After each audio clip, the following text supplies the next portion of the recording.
مرة مع فنانة عاصرت الحقبة الذهبية لحداثة بيروت ومختبرها الثقافي والفني بستينات القرن الماضي، لما كان المسرح بيتلألأ إلى جوار الشعر والصحافة والنشر والغناء.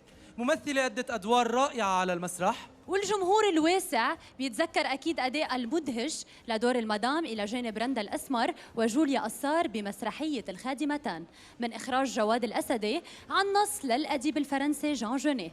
بدعي على المسرح الإعلامية هلا المر والشاعر توني أبي كرم حتى يعرفون عليها أكثر ويكرموها.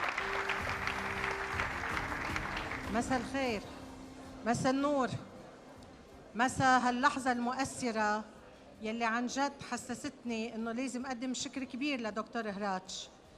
يمكن هو وفاء لوالده لانه كان كثير يحترمه، والده كان فخور فيه، بكرم الكبار. بس مش هيك، بدنا نشكره لانه عم بيعكس صورة لبنان الجمال وعم بحرك الاقتصاد بلبنان. الفنانة اللي بدنا نكرمها هلا هي نجمة المسارح، اشتغلت مع كبار المسرحيين مثل أنطوان ولطيفة ملتقى، مثل ريمون جبارة وغيرهم. كانت بكل معنى الكلمة ممثلة بارعة. نجمتنا يلي اسمها نجمة المسارح دربت أجيال وأجيال من التلاميذ على الرسم. كل شيء فينا نقلها الليلة بهالطريقة اللي رح نقدرها فيها ونكرمها. نحن منحبك. مساء الخير. رح خبركم شغلة سريعة، هو الرابط بين الفنانة اللي بدنا نكرمها هلا والدكتور هراتش شخصيا.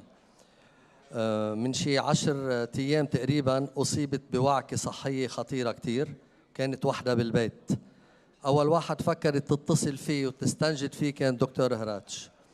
فورا اتصل بالصليب الأحمر وخصص لها تيم من المستشفى من عنده وراحوا لعندها، وبسرعة البرق نقلوها على المستشفى وتم إنقاذها وعلاجها. هيدا هو دكتور هراتش. خلونا نستقبل سوا إذا بتريدوا وبزقفة كبيرة الفنانة الممثلة روني الديك.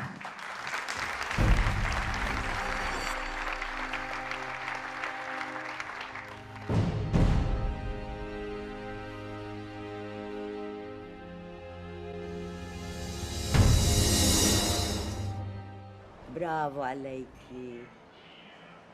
حيجي يوم رح يتركك هالزياد، فإذا اتركي واكسبي.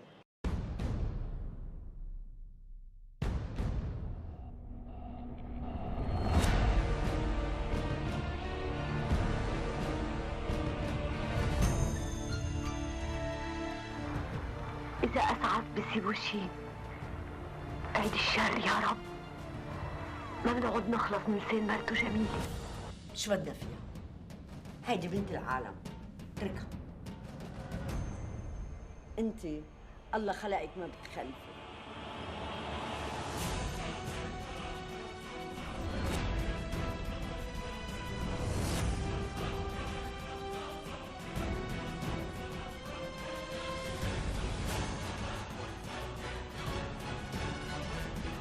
ما هو قالنا بده يخلص من خدتها شوي حتى يكمل ديوان الشعب.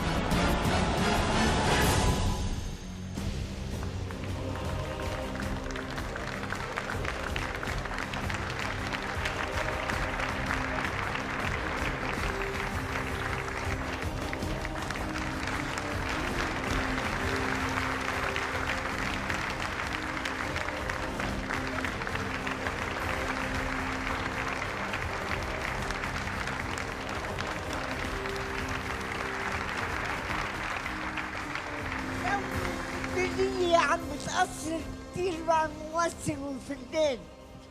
الله يخلي له الدكتور هراتش وأفكاره وأعماله اللي هو عم بعود، عم بعلق الدولة بيقول لها اعملي هيك طول عمره بنشره.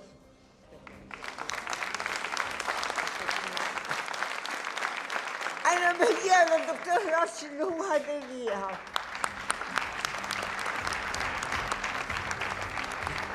ومنتابع سهرتنا المميزة.